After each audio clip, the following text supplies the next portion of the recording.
വചനപ്രകാശത്തിലേക്ക് സ്വാഗതം. ഈശോ നൽകിയ എല്ലാ നന്മകൾക്കും ഈ ദിവസത്തിനും നമുക്ക് നന്ദി പറയാം. നാം ഇന്ന് വിചിന്തനം ചെയ്യുന്ന വചനഭാഗം വിശുദ്ധ മത്തായി എഴുതിയ സുവിശേഷം 4-ാം അധ്യായം 10-ാം വാക്യം. യേശു കൽപ്പിച്ചു, സാത്താനെ ദൂരെ പോകുക, എന്തെന്നാൽ നിന്റെ ദൈവമായ കർത്താവിനെ ആരാധിക്കണം, അവിടുത്തെ മാത്രമേ പൂജിക്കാവുള്ളൂ എന്ന് എഴുതപ്പെട്ടിരിക്കുന്നു. ഈ വചനത്തിൽ യേശു പിശാചിൻ്റെ പ്രലോഭനത്തിന് ശക്തമായി മറുപടി പറയുന്നു.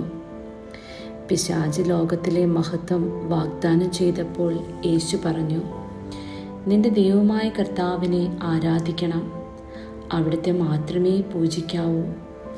ഇത് നമ്മെ ഓർമ്മപ്പെടുത്തുന്നു, ലോകം നമുക്ക് പലതും വാഗ്ദാനം ചെയ്യാം, പക്ഷേ യേശു പറഞ്ഞതുപോലെ നമുക്ക് ഏകദൈവമായ കർത്താവിനെയാണ് നമസ്കരിക്കുകയും സേവിക്കുകയും വേണ്ടത്.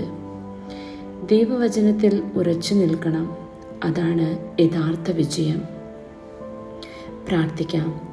സ്നേഹപിതാവായ ദൈവമേ, നിന്റെ വചനത്തിൽ ഞങ്ങളെ ഉറപ്പിക്കണമേ.